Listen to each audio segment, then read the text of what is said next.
seconds into the game. So obviously, Harry, they had words, and now they go to work. Now to Hull, breaking him all along. He shoots, he scores! Brett Hull ties it at 2. Oh, baby, Kelly Chase, does he give it, and they love it. Into the hot zone to Hull. Shoots, he scores! Brett Hull!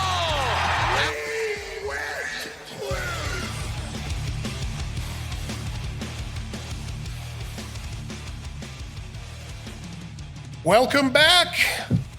Another episode of Ice Guardians from the Window World Studios, brought to you by Siteman Cancer Center, with my handsome co-host, It's a stretch, Tony Twist, and our guest of honor, Jordin Tootoo. Thank you for coming. My pleasure, man. Yeah, it's gonna be an awesome morning. Got a lot of things going on right now at the documentary, which I understand is fantastic. I think, documentaries are really becoming a hit. It's a quicker grab than having to sit and watch a full movie. And but I want to get you started on like growing up and becoming a hockey star. I want to hear the story. Yeah, I mean, I grew up in Rankin Inlet, Nunavut, which is a very remote community along the Hudson Bay in the Arctic of Canada. And, when you have 10 months of winter up there, there's a lot of ice to be skated on. And my father, Barney, was a hockey player himself, so he kind of introduced us to the game when we were pretty young. And then, my journey, it just, I played pond hockey till I was 14 years old. Because I was good.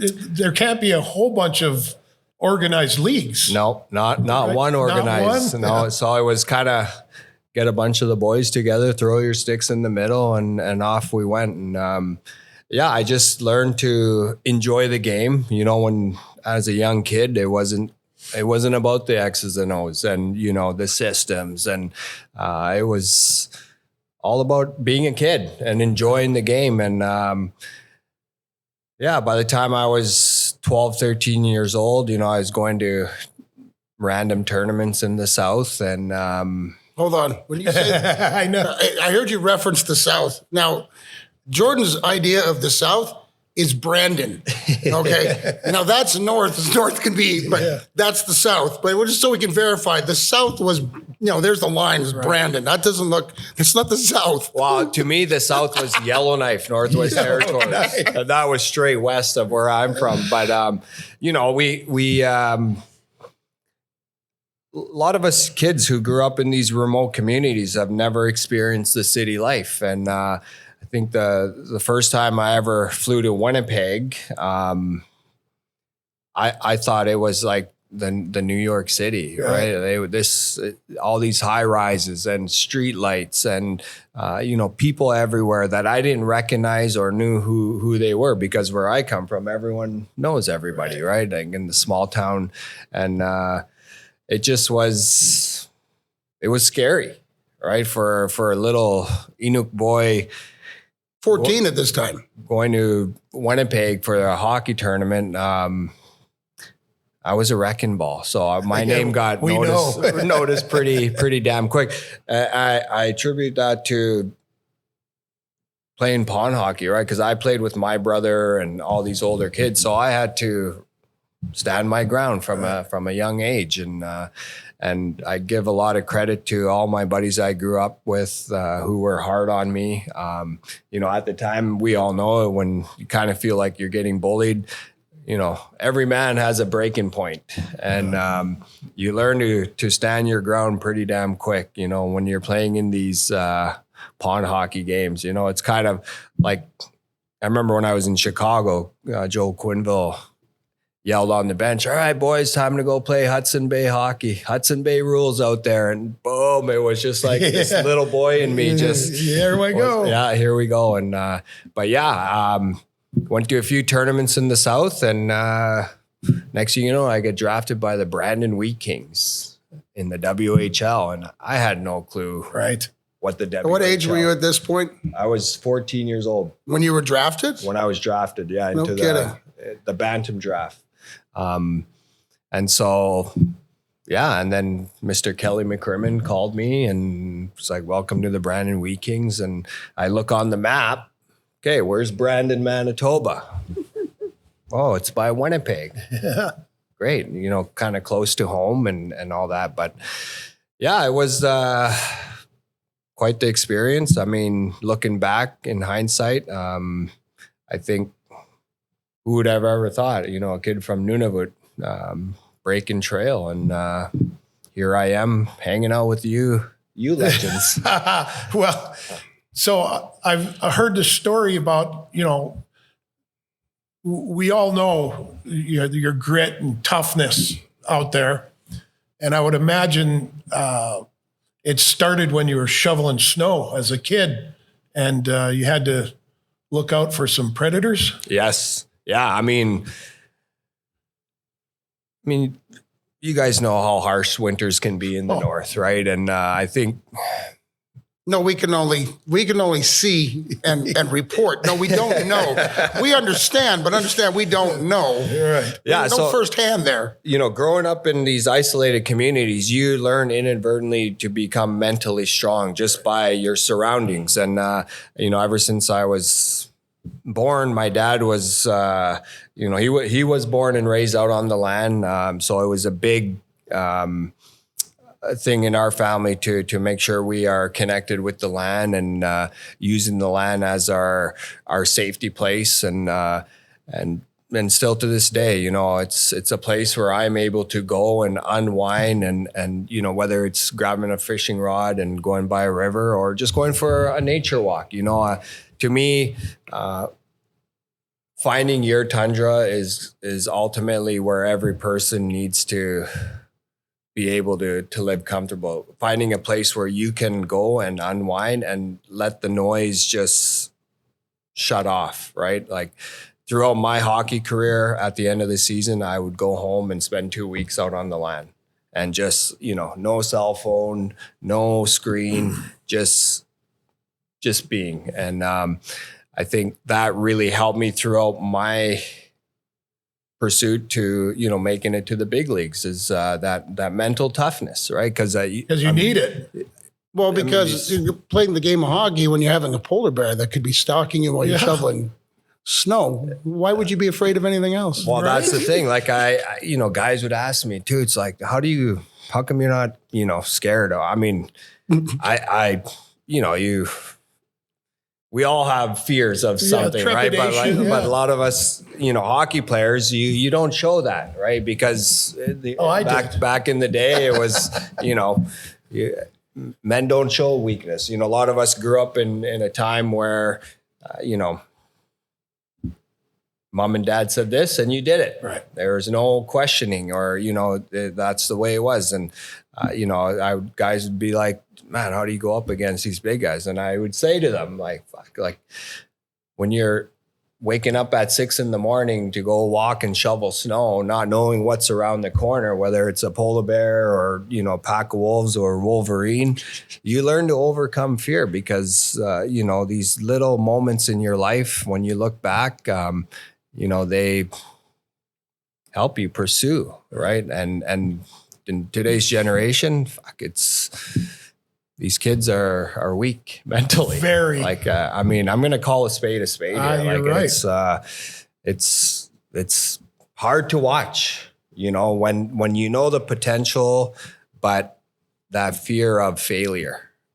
And I tell kids, the hell with stepping in with 1 foot. You got to jump in with 2 feet. Whatever the outcome is, take it and run with it, And if you're going to make the same mistakes over and over again, that's on you. Yeah.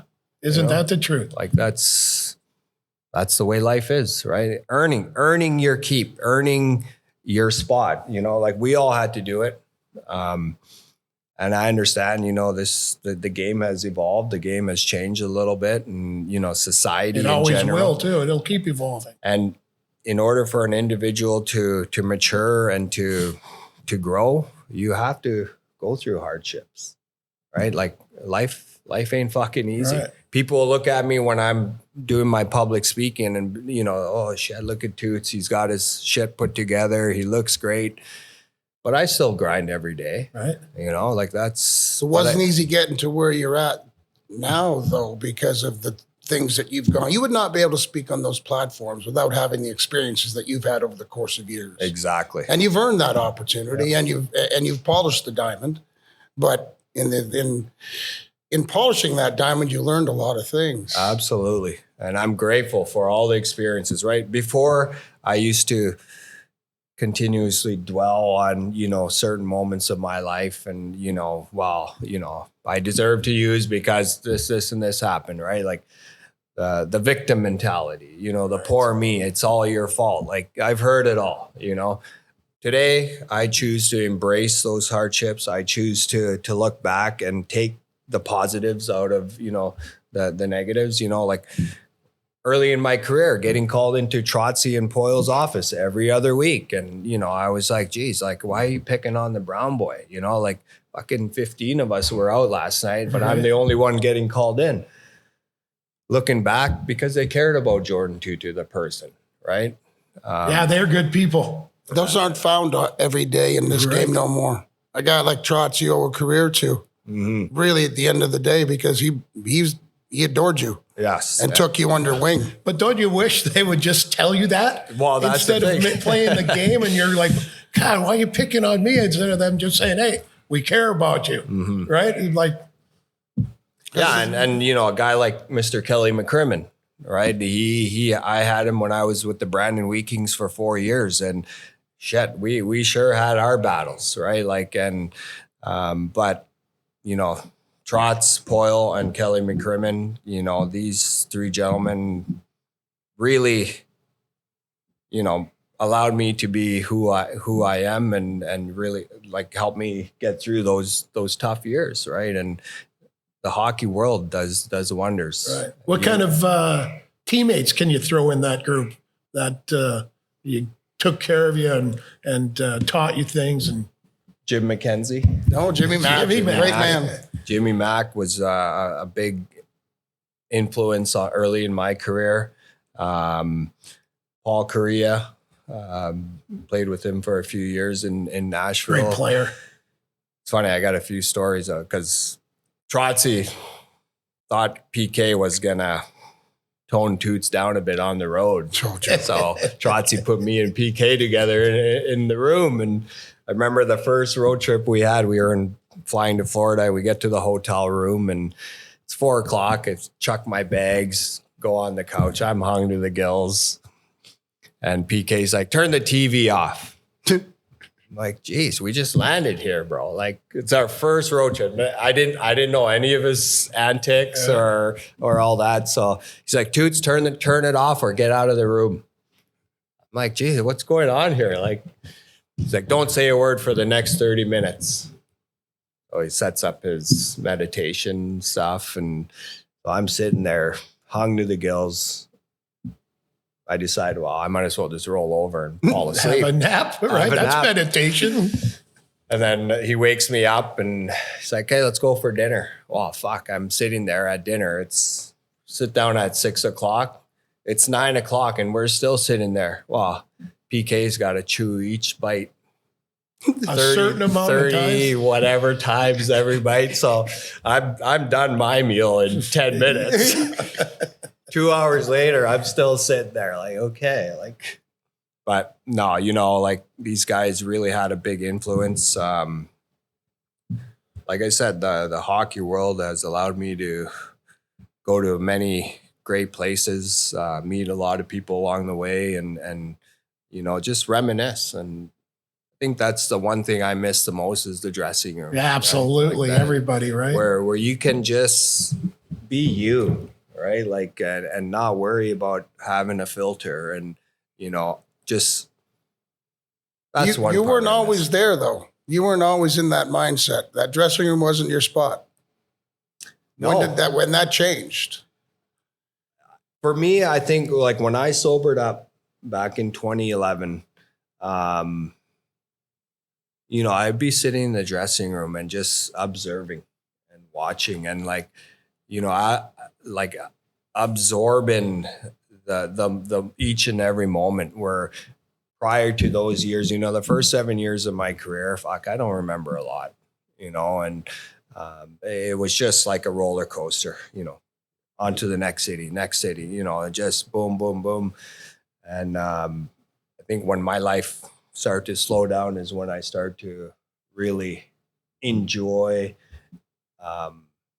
being around the rink, enjoy just the life, right? Like where before it was a constant battle every day, you know, like waking up with a foggy mind, you know, like it just. What year did that end? That was 2010. 2010. Yeah. I, you know, all the years playing against Detroit, I don't remember a lot. Right. You know, it's just what brought you to that point? Well, I think it was a specific, or was it just a numerous calls to the office, right? And then you know, I think you know the life of, I guess, being a rock star in a city where. You know, country music is huge, and you know, we were on that same kind of platform, and just numerous calls into the office. You know, it wasn't one specific event that happened. Usually, you know, we all hit our rock bottom differently, and fortunately, my teammates, coaches, you know, the Nashville Predator organization caught me before it was too bad. That's great, right? And I. Truly grateful. Was it one particular person, one particular call that brought you there? Trotsy. Yeah. Trotsy also experienced that within his home, you know, the alcoholism and, you know, just dysfunction. And I didn't know that at the time. I wasn't a very good communicator. You know, like you said earlier, you know, a lot of us hockey guys, all we want is a little bit. Right. You know, and that little bit will take us through those hard times. And, you know, when you have a dressing room where, you know, guys are just walking by each other, or, you know, staff don't even say hi, coaching. Like I've been on a few teams where, you know, you feel like, am I in the way here? Or you know what I mean? And one particular coach who coached me in Detroit, you know, it was hard, but you know, when I look back, you know, that's when I was in the first couple of years of my sobriety journey, and you know, every day was a test, right? Like, why the fuck are you healthy scratching me? You want me to fall off the wagon? You know what I mean? Like, I started hating the game, right? And then you know, I got guys that you played with and I played with in Detroit take me aside and Toots, don't worry, guys, right? Don't worry about this guy. We got your back. And I trust me, I know, because I had it has to be his mentor in St. Louis, you know, because they're, from the stories I've heard, they're the exact same human. Michael Keenan. Yeah. And they just live to belittle people and make them feel small. And if you didn't have, like, I was in the same way. I was like, I started hating hockey when he was here in St. Louis. I was like, it wasn't fun to come to the rink. And you could see the teammates felt the same way. Yeah. And it like, that's not how it should be. And so I get you. And so, you know, Pasha took me aside, and because we did a lot of fly fishing together. Is that right? And it was great because it allowed me to disengage from the game of hockey when we were out on the river, or, you know, we'd maybe say 5 words to each other, you know, for the 10 hours we were on the road. He didn't like to say a whole bunch, did he? No. And, but, you know, I think when you have teammates like that who genuinely care about the guy that they sit next to, that to me is what it's all about. Yeah. You know, because I want to play for you. Yeah. Right. I don't care about my numbers, because my numbers will take care of it if I play for you. Absolutely. Well, let's take a quick break, and we'll be back with Jordin Tootoo and my buddy Tony Twist. Now it's time for our Get Checked moment of the game. And today's topic is lung cancer. Lung cancer often doesn't present symptoms in the early stages, which is why it's so important to make sure you're getting screened if you're eligible. What makes you eligible, you might be wondering. If you're 50 to 80 years old and have a history of smoking 20 years or more, you can get checked. Even if you quit smoking, you can still get screened if you smoked in the last 15 years. If you're wanting to quit and having a hard time doing so, WashU Medicine offers a great smoking cessation program. You can learn more by emailing quitsmoking@wstl.education. And to get screened, if you're in Missouri or Illinois, visit getscreenednow.com to find locations near you. Wow, nice hustle. The only time I get to see that much drive is when I feed my dog. Nugget loves every flavor of Diamond Naturals adult formula. Every time I fill her bowl, it's like a breakaway. I think she loves Diamond Naturals almost as much as she loves the Blues. They both come from Missouri. Maybe it's local pride. All I do know is to step away from the bowl come feeding time because she'll rough you up if you get in the way. On the ice, the enforcer protects the team. At home, you need something that protects your house as well. That's why St. Louis trusts Window World for replacement windows, doors, and siding. Locally owned and operated since 2003, they've installed windows in nearly 80,000 homes. Their windows come standard with double strength glass, a lifetime warranty, including breakage. Listen, 60% of the appointments 2025 came from previous customers' referrals and because people know that they deliver. Right now, get 0% APR for 36 months. Call 800-GET-WINDOWS for details about credit cost and terms. For new accounts, the APR for purchase is 29.99%, subject to credit approval. No sport flips faster than hockey. One power play, a goalie pulled in the last 2 minutes left, and everything changes. DraftKings Sportsbook, an official sports betting partner of the NHL, is built for that kind of chaos, with live betting from puck drop to the final horn. And DraftKings has your back with early exit protection. If you place a pre-game player prop bet and your player starts the game but leaves in the first period due to an injury and doesn't return, you'll get your money back in cash. No bonus bets, no opt-ins, just real protection when injuries early. New to DraftKings? Bet just $5 and get $200 in bonus bets instantly. Download the DraftKings Sportsbook app now and use code GUARDIANS. That's code GUARDIANS to turn $5 into $200 in bonus bets instantly. In partnership with DraftKings, the crown is yours.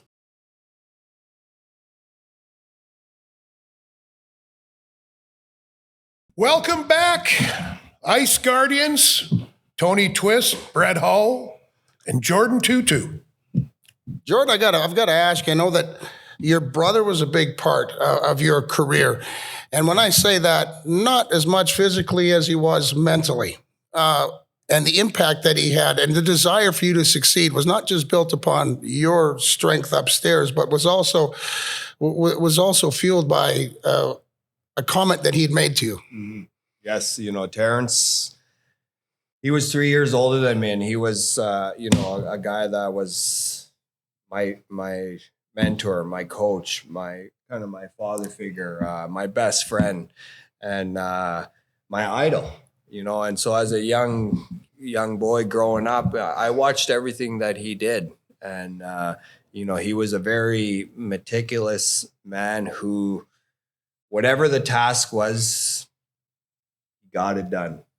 And growing up, watching him teach me how to fight through those hardships, it'd be minus 50 Celsius outside. And my brother was the first one to go outside and start the skidoos and, shovel the stairs. And, all these little teachings really were instilled in me. And then when I became a young man myself, he was a very humbled, quiet man. And but deep inside, he wanted the best for his little brother. and he did everything in his power to lead the way and to pave and to break down barriers, because he knew how hard it was going to be. One, to leave home and go to an environment where we had no experience, the city life. But And he broke ground for you there. he paved the way, and he left home when he was 15 years old, and I remember the first couple of years, like him being away, I felt like I was lost, but he kept reiterating the fact that just stick with it. You're gonna pave your own path, and I think when I was 15 years old is when I really started to instill the style that I play through his teachings. And he wasn't the most vocal guy. He led by example, and I feel that a lot of us Indigenous people, we learn by watching. Right? I'm not a textbook guy. I'm not going to open up a book and learn how to do something. I got it hands-on and old school way, fail 10 times to get it right one time. And I still have that mentality in me today. I think, in order to become successful, you're going to fail more often than not. And that's what, a lot of, especially men in our communities are so damn afraid of, because we carry this pride and ego to a pretty high level, right? And that being said, same in the dressing room, right? Like we're going to come into the dressing room and we're not going to air our laundry out. We're going to come in with a big smile on our face and act like, fucking living the life and all that. But my brother really taught me that hard work trumps skill, will over skill. And I think throughout my journey, early in my hockey career, throughout my WHL years, he was the guy that I was able to lean on and talk about hard things. And then when he took his own life back in 2002, he left me a note: Jor, go all the way. Take care of the family. You are the man. Those words I still inspires me today to be the best version of myself and to help our people heal through trauma and to help my family and to really have a better understanding as to why things were they were.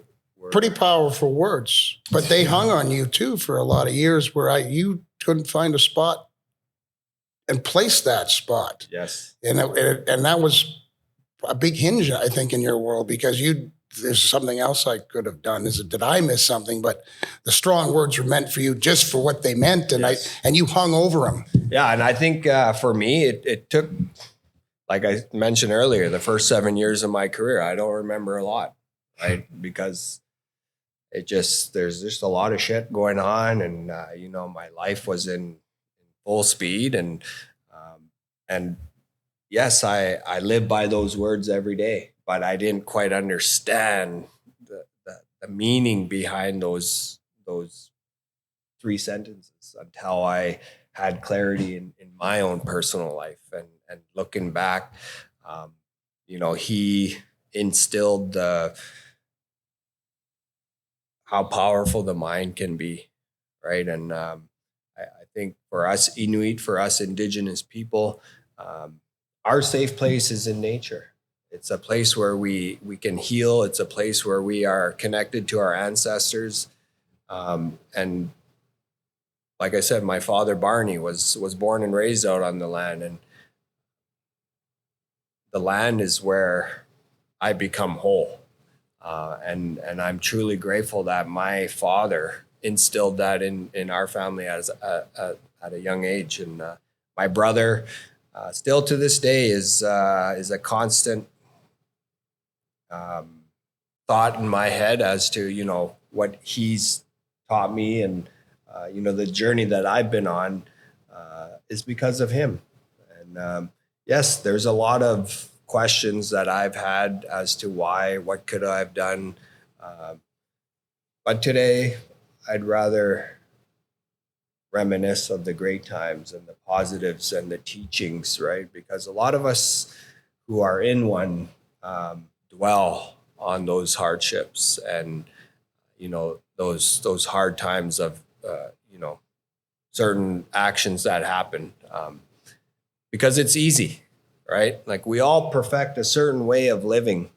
And when there's change that needs to be made, it's hard, right? But I tell a lot of hockey guys, like, you're a fucking hockey player. You know what mental toughness is.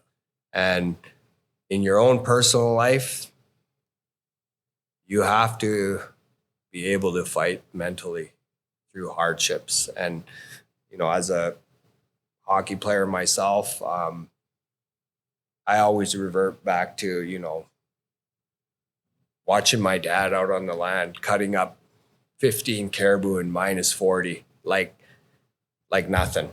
But that's because you got to do what you got to do in order to survive, right? No questions asked. You just got to get her done. And yeah, I know today's generation, it's hard to tell a kid that because they don't understand, right? Because as parents, we want to give them every opportunity what we didn't have, right? And, you talk about screen time and, how these kids are all distracted and like, ADHD and, all this OCD stuff. Like, it's go out in nature. And you found peace in that. And you've also developed some programs and been an invaluable part of developing those programs and keeping them in play, especially in your community. Yes. Yeah. And it's to allow the younger generation to overcome a lot of their fears and to show them that, hey, it doesn't matter where you come from. If you have the mental toughness, the being humbled and learning to earn, there's a lot this world can offer you.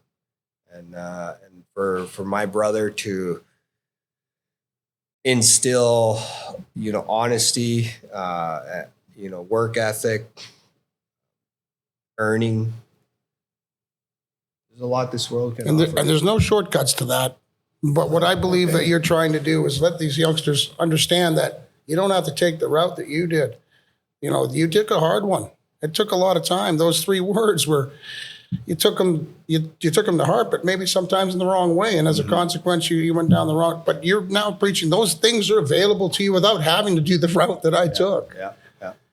Yeah. It's choices. Yes, right? there you go. Life's all about choices. And do you find that the helping of others like you're doing now helps you just as much? Absolutely. Right. If I can maybe change the mindset of one individual in that crowd, I feel I'm doing my job. And, when I go to these remote communities, they look at me like I have the answers and, and I'm going to tell them, what path they need to take in order to be successful. And right off the bat, I make sure I let them know I'm not a doctor. I'm not a therapist. I'm a lived experience. And this is my story. Human. This is my story, right? I don't know what's going to work for you, but if I can switch your mindset, to find your tundra, your place of being still and, Peace. I'm doing my job. That's awesome. And I'm truly grateful. I get Proud to of you. see so much of Canada that I've never seen.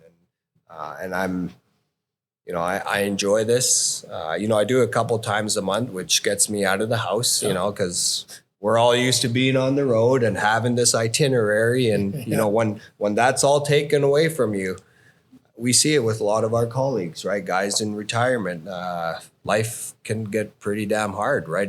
Because you lose your sense of identity, your purpose, the structure of every day, your you know what's going on because of that piece of paper in your pocket, right? When that's done, shit gets real. And, I tell guys, I didn't retire and become a public speaker overnight, right? I started branding myself, the last 8 years of my career when I sobered up, right? I didn't know how much more longer I was going to play the game. And fortunately, I had the hockey world was on my side, and You're branding yourself a better human. Yeah, and in isn't that the thereafter, truth? you found that career of being a better human. yeah, and hockey's given me this opportunity. It's always going to be a part of my game, but it was just a small part of my life story, right? I feel what not I'm defined doing, by it. what I'm doing today is bigger and better than what I did. There in is my no hockey question career. about that. Yes, indeed. Helping of others is the greatest thing you can do, I would believe. Yeah, it's just like the dressing room, right? How do you win Stanley Cups? You don't do it because you want the numbers. You do it because you're helping your teammate, be the best version of themselves, right? And Playing for the crest. exactly. And, that mindset in today's generation, pretty hard to find these kids, right? Because everyone is in it for themselves. And the last 3 or 4 years of my career in the show, I could see that trend happening with the young guys coming up, right? The disrespect, I picked up pucks for 13 years of my career. And, I see these young rookies they're the first ones off the ice. And, I remember when I was in Jersey, Scotty Gomez comes on the plane and he starts motherfucking the rookies. And I'm like, yeah, because these guys are eating their dinner on the plane when we're still getting off the bus, but that's the generation of they don't understand. Broke tears before you went out to shovel at -50. That would be the end of you. Yeah, that would. My eyes wouldn't open. They'd be frozen shut. It's like the old cartoon with the penguin and the ice cubes coming down. But growing up, I mean, there can't be just like a mall and you go, oh, I'm going to the hockey store to pick up some new sticks and skates. Well, I'm looking around your little store here and your little collection display there, and I'm looking at all the hockey sticks, right? And I grew up wearing secondhand stuff, right? All my brothers hand-me-downs. I remember having blisters on my feet since I was 5 years old till I was 20, till I made the show, and but I tell kids, it's not, the gear doesn't make you a better hockey player, right? How bad do you want it here? Exactly. Right. And, you got these 8-year-old kids using $400 sticks and, all this stuff. And, how bad do you want it? I remember wearing gloves like Wayne Gretzky's ever since I was 5 years old, right? Because they were all dad's hand-me-downs or my brother's. But I still made it work. Yep. Awesome. We're going to take another quick break and we'll be right back. Jordin Tootoo.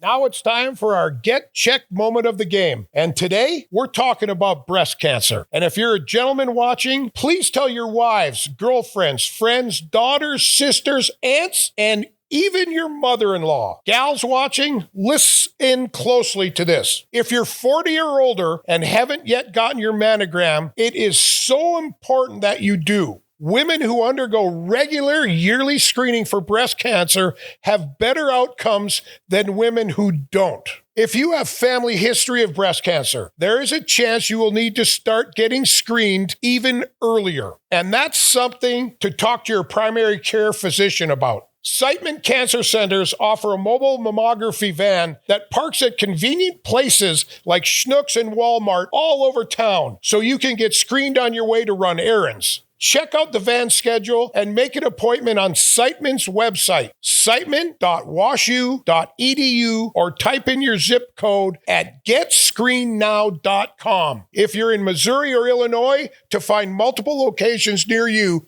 to get screened. Hully, you are a legend on the ice. but you're no legend in a repair shop. You're right, Chaser. I couldn't fix a car if it came with a playbook. That's why you got Car Shield. When your car breaks down, they help and handle all the expensive repairs. Yep, my first call is Car Shield, and boom, covered. No huge repair bills, no stress. So you can save the game face for the golf course. Exactly. Coverage varies by plan. View contracts, exclusions at carshield.com. Score big at Hippos Dispensaries with locations in Chesterfield, Columbia, and Springfield. Daily deals that keep your wallet in the game, top cannabis brands you know and trust, and bud tenders who feel like teammates. Hippos, your home rink for cannabis in Missouri. Welcome back to the Window World Studios, brought to you by the Siteman Cancer Center. Jordin Tootoo, Tony Twist.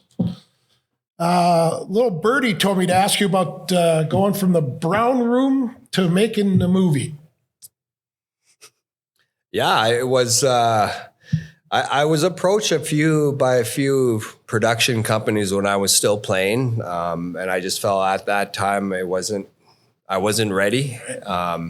Because ultimately, every NHL player's dream is to hoist the Stanley Cup, and unfortunately, that didn't happen for me. And then I retired, and Adam Scorgi and his crew came along, and this was a couple years into retirement, and I felt like it was time to put my story out there, and not for your average hockey fan to enjoy another documentary. This was to really help my family heal, help our people heal, because we all fight a fight no one knows about, right? And people outside of the dressing room will only know you as an accomplished professional, whatever profession Right. you're in, and for me.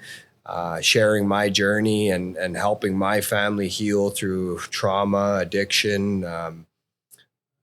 It was the right time for me to put it out there. And it's been a blessing for my family. A lot of hard times, a lot of hard conversations. But at the end of the day, I couldn't be more proud of, especially my parents finding the courage to speak the truth and to share their experiences. And that was some of them the first time they ever opened up about Terrence and about yourself. I mean, seriously, Yes. in the last 2 years. Yes. And you talk about a quiet family where not much is being spoken. Yep. What do you take from that? Good Yes, God. it was a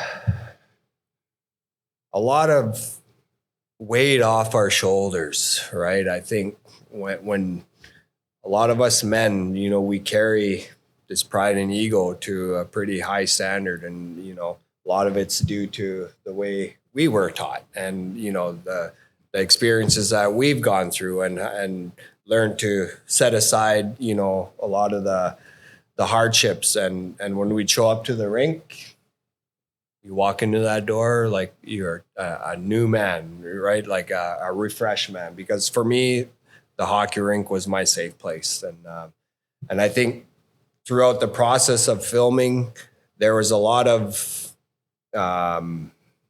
conversations had regarding certain life experiences that we gone through, and I'd always tell my parents, this is from my perspective.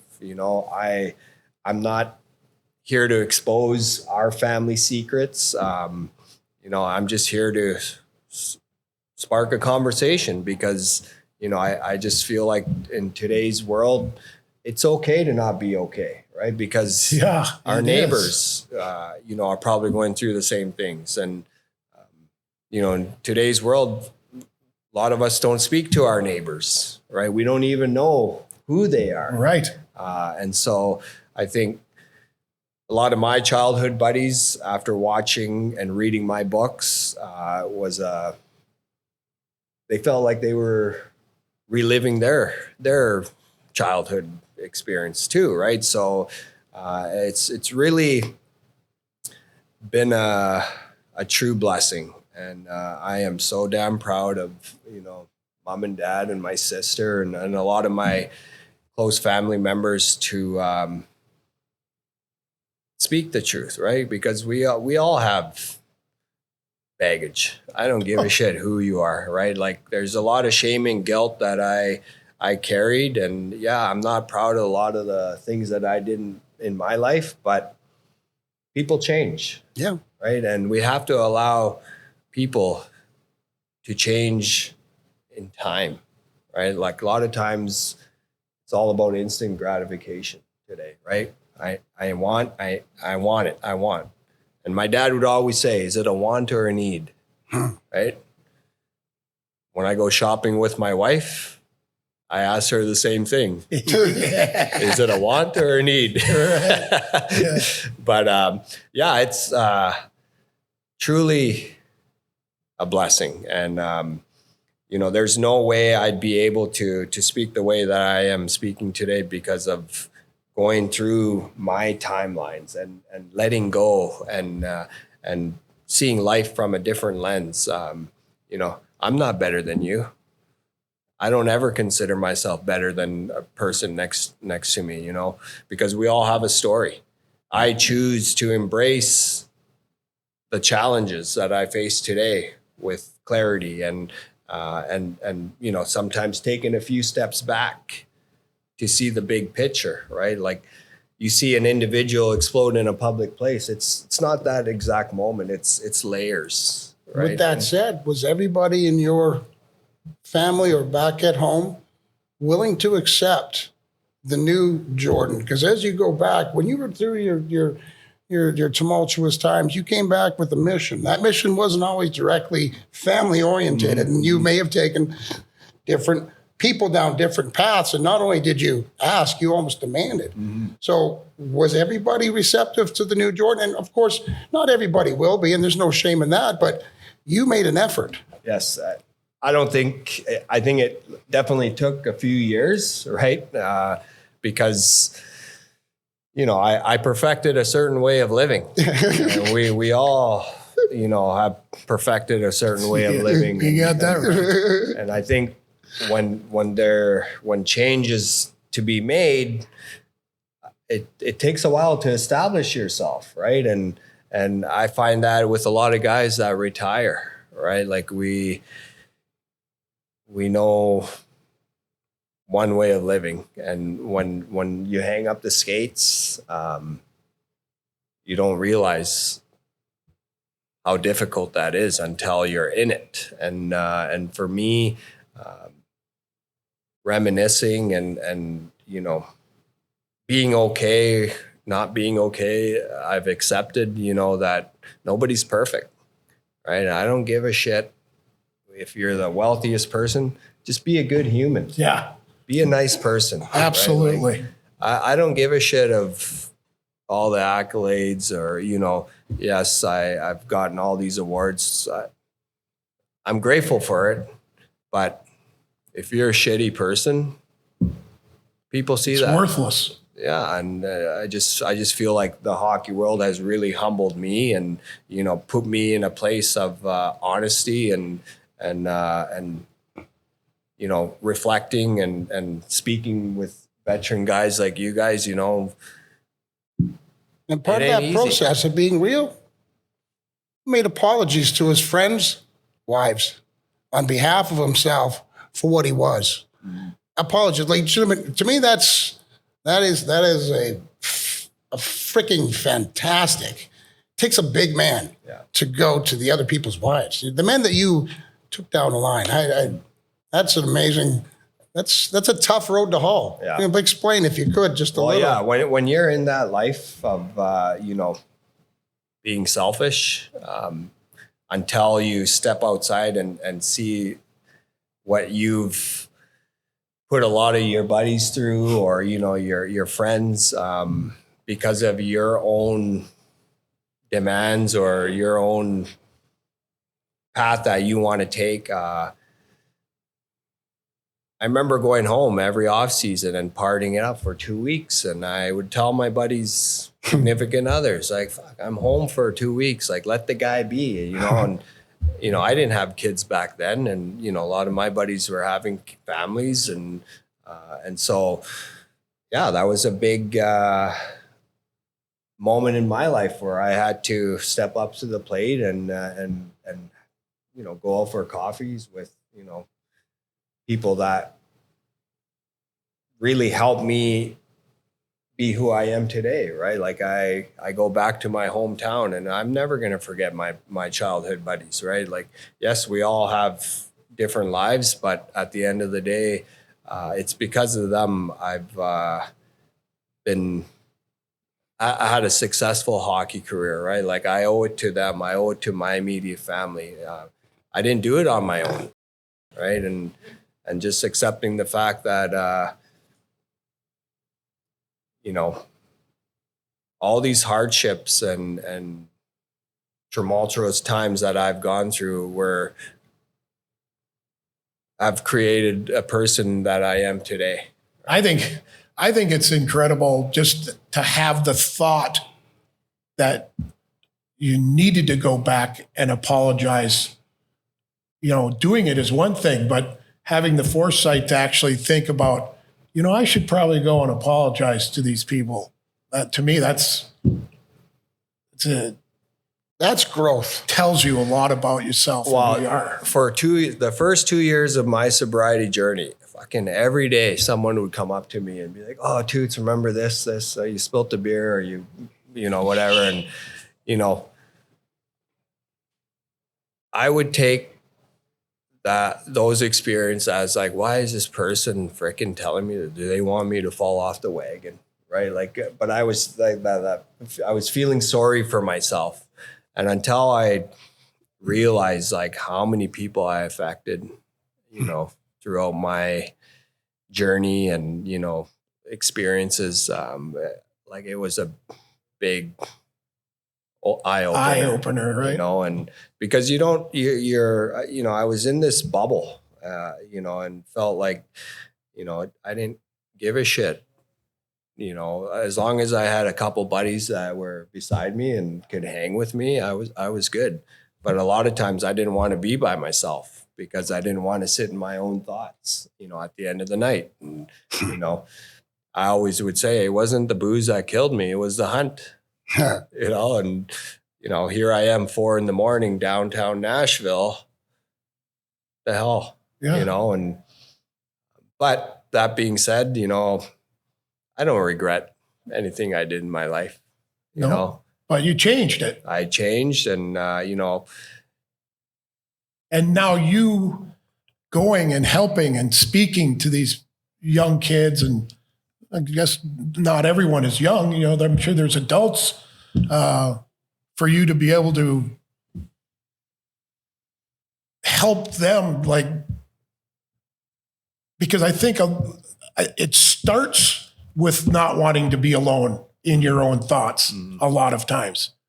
And it's the self-medication to have it go away. Yeah. No, it's,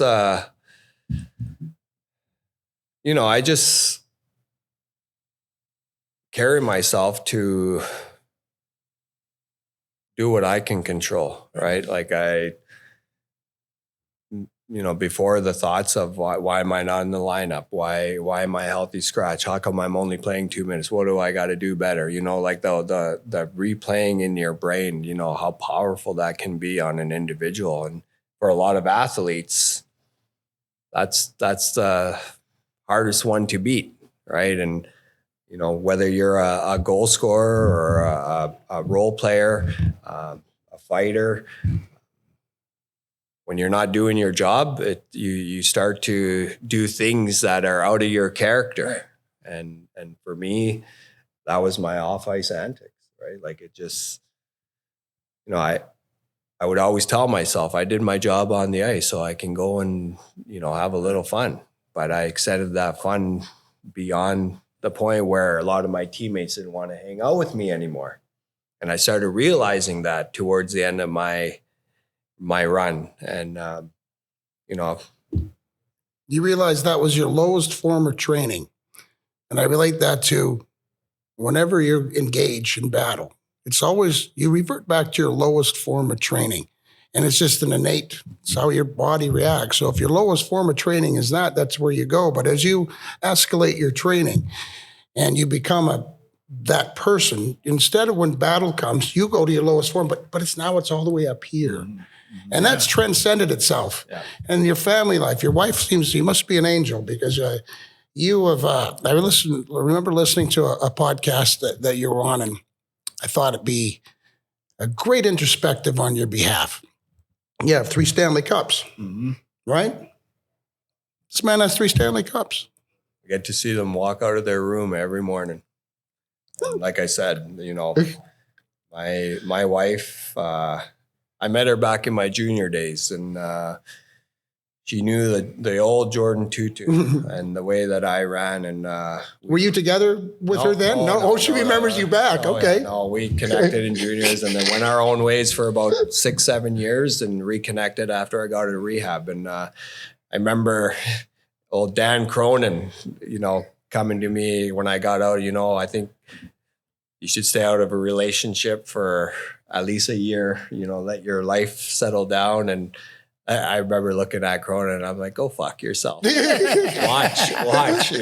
I have a great relationship with him and all that. And, but yeah, my wife, Jennifer, through the good and bad times, has stuck by my side. And now we have 3, we're blessed with 3 girls, and good for you. I tell her, that's karma for us. And she, I just think she probably loves you getting her out of Brandon. That expression there just really hit home to me, because that came off the tongue, and it wasn't well rehearsed, because I hadn't heard that before in any other podcast. And it was a great expression. And that's the 3 Stanley Cups. Hully, all I can say is that's true. That was a true, a true off the tongue, not a thought, right? Process piece that was going to be regurgitated somewhere. That's why I wanted to bring it back up. And the availability, you've made yourself available to your family. And I think there's a lot of guys out there that I'm sure you've impacted or could impact with the value of your words, where you've become available to your family, where you were not made available, and all the other circumstances as to the reason why you were not made available were some internal with you, but also part of the game. But you can incorporate the game and make yourself available to the family. And you've done that. And I want, the one question I'm going to ask you is, why? That it's in a simple answer is, why have you done that? Well, I think for me, like the game of hockey has been one big family, and it's always going to be family for me, right? And yeah, I may not see my teammates that I played with for years, but when we reconnect, and you guys know what it's like. It's like you didn't miss a beat, right? And for me, family, home life is probably for me personally the most important. And you made yourself available to it. Be available for, being a present father, being a present husband. I tell people, me and my wife, we go to therapy. We do therapy, and right away, are you guys okay? Like, is a marriage okay? And it's okay to go to therapy. You don't have to have a problem to do it, right? Exactly. And I tell them, this is maintenance, and I'm grateful I'm able to do it, because I've learned how to communicate and learn, how to do certain things. Assess your feelings. Yes. And just be present in the moment. And like having 3 daughters, learning the emotional roller coaster at home, because in my home it was chaos, right? And, a lot of yelling and screaming and all that. And yeah, sometimes like I'll find myself getting caught up, but I'm able to do the repair work through conversing with my girls. And your line of communication has grown to a spot where it comes from a positive spot instead of a negative. Yes. And as much as I'd love my girls to see what daddy did, I wouldn't change a thing today, right? I'd rather be a present father. And, I've had a lot of teammates have kids while they were still playing, and a lot of them miss a lot of their special events at school or whatever. And my girls are 10, 8, and 2, and my older ones are realizing what daddy did for work. And I took them to Nashville last November, and we were sitting in the stands there, and they put me on the Jumbotron, and everyone goes crazy. And my 10-year-old looks back at me and she's like, Tata, is this like, did you play hockey on here in front of all these people? And I was like, yeah, I did. And she soaked it all in. Right. Awesome. And it was a pretty cool moment. And, but family's everything, right?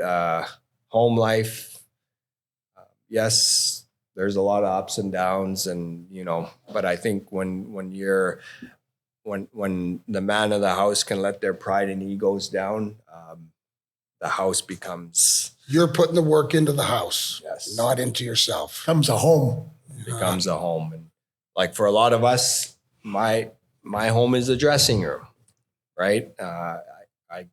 We play Thursday nights in Kelowna, all the ex-pros, and that's where I get to, release all my endorphins in the hockey world, right? Like it still gets pretty heated out there. You got Simmer, Corey Cross, and, so it gets heated out there. And but yeah, family, like I said, mom and dad, finding the courage. And then, my home in Kelowna, my door is always open. Conversations we have are what's said in the house stays in the house, because a lot of times, we don't want to air our own laundry out. And I find like when I have a lot of ex-teammates come over, my home's a safe home. And you've opened that line of communication that you didn't have at home when you were younger, because it was a keep your mouth shut, do your job, and you've graduated. And allowed that line. And shut up and put up with it, and I mean, that mentality, like it's still in me, but You understand it more now. I understand. I have a different perspective. Guarded and tempered. Yes. But never to go away. Exactly. And I'm grateful that I get to do things like this and reminisce and speak to, veteran guys who have, seen it all. And I think at the end of the day, we're all equal. Absolutely. Right? Like, I feel like the hockey world, there's no, upper standard. Like, it's a brotherhood, and, we're never going to lose that. Never. Another quick break, and we'll be back to finish up with Jordin Tootoo from the Window World Studios, brought to you by the Siteman Cancer Center. Now it's time for your Get Check moment of the game. And today we're talking about prostate cancer. Did you know that besides skin cancer, prostate cancer is the most common cancer among American men? But it's very treatable, especially with early detection. Fellas, please speak to your primary physician about knowing when to get your PSA test done. A simple blood test could save your life. Typically, it's recommended you get the first test done around the age of 50. But if your family has a history of other factors, you may opt to get it done as early as your 40s. It's a simple blood test, and that's it. And if you're in Missouri or the Illinois area, you can go to getscreennow.com, or you type in your zip code and find a screening location near you. Or you visit siteman.washu.edu. On the ice, the enforcer protects the team. At home, you need something to protect your house as well. That's why St. Louis trusts Window World for replacement windows, doors, and siding. Locally owned and operated since 2003, they've installed windows in nearly 80,000 homes. Their windows come standard with double strength glass, a lifetime warranty, including breakage. Listen, 60% of the appointments 2025 came from previous customers' referrals, and because people know that they deliver. Right now, get 0% APR for 36 months. Call 800-GET-WINDOWS for details about credit cost and terms. For new accounts, the APR for purchase is 29.99%, subject to credit approval.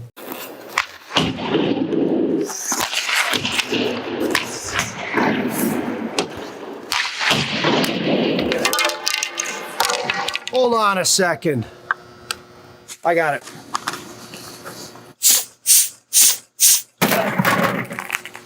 Let's go.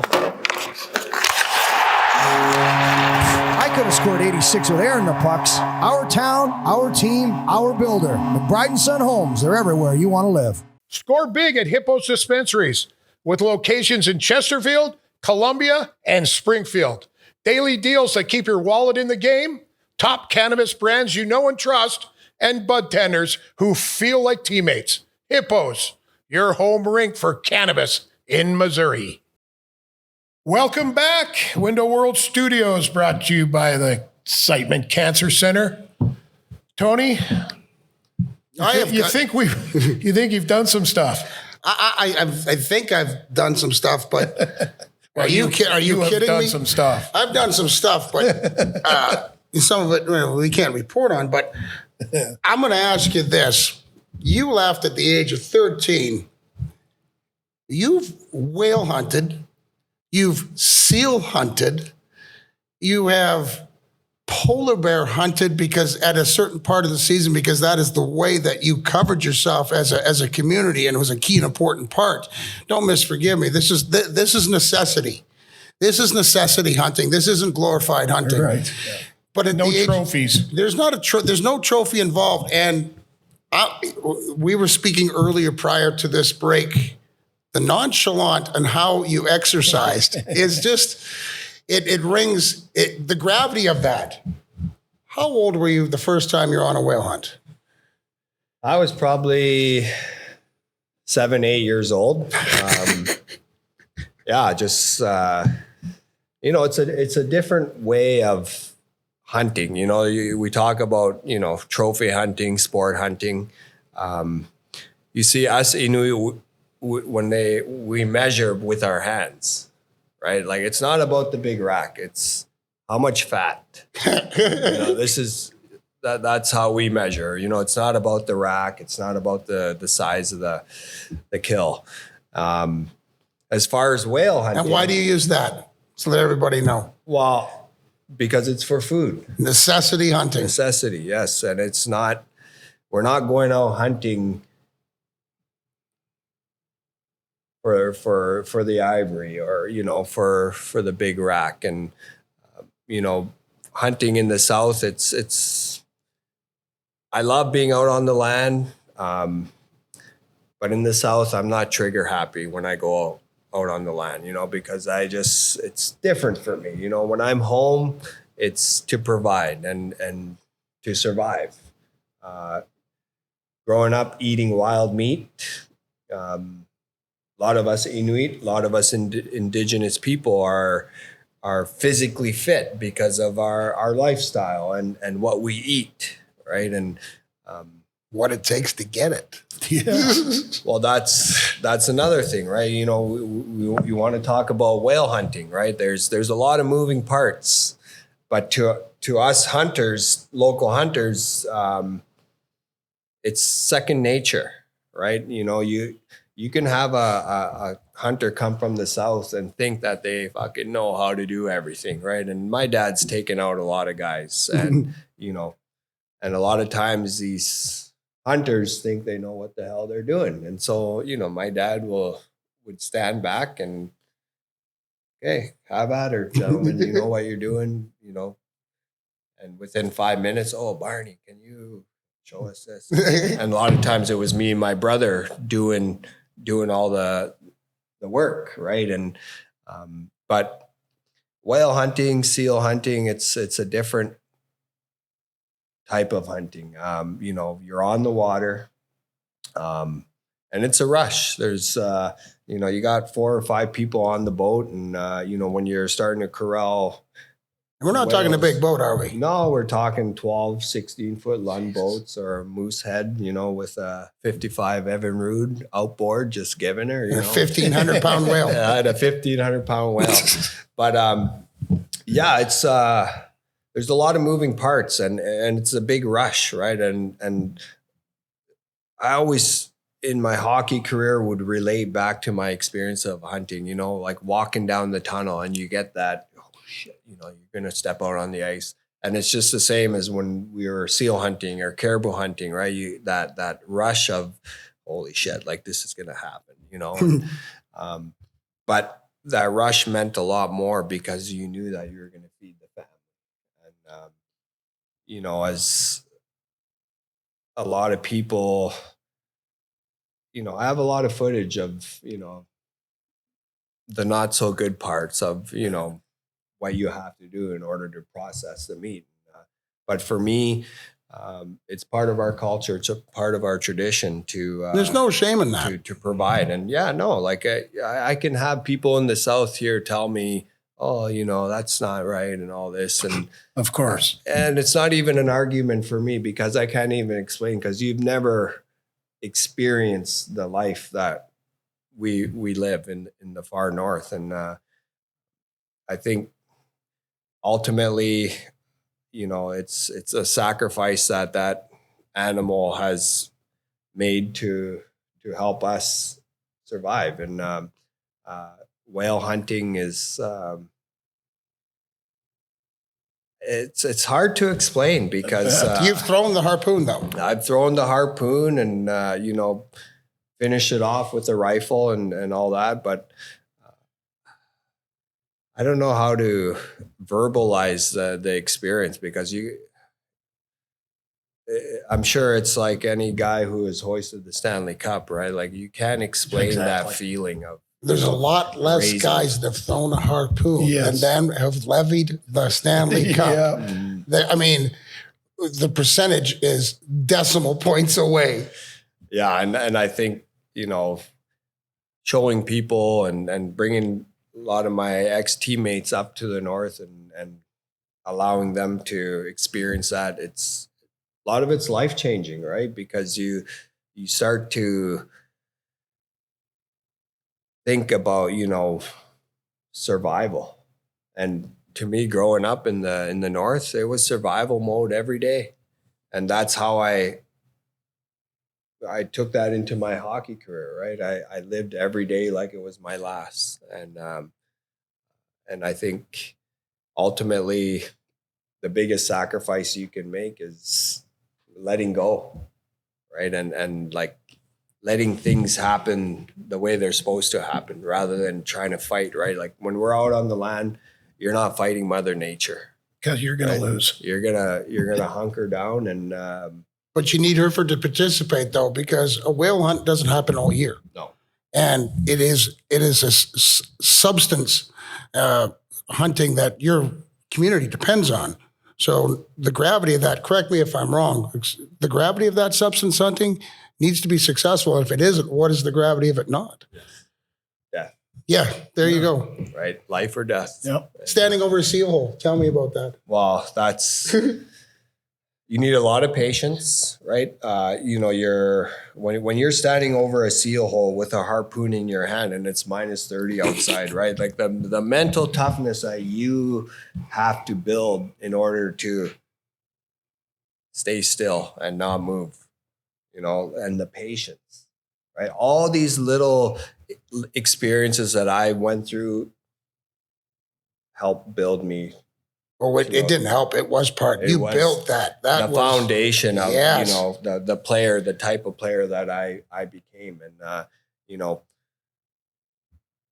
you get the question all the time, like, man, like how do you do it? How do you and it's just like, fuck, I can't even verbalize it to you because Second nature. you just fucking do it to Right. survive, right? And it's just like playoffs, right? Like these guys in the third, fourth round, everyone's running on fumes, but it's all up here, right? And you get the nowadays you don't have your average farm boy playing the game of hockey because of the City slickers. the price tag of trying to keep up with the Joneses, right? Like when we played, every team had 10, 12 farm boys that fucking had the will to fight, right? Not physically fight, but to grind through those fucking hard times. And it's the same when we're out on the land, right? I mean, there's no desperation when you're on the land. You knew the gravity of success and and if you didn't have it, but there was no desperation. No. So the mentality of not having desperation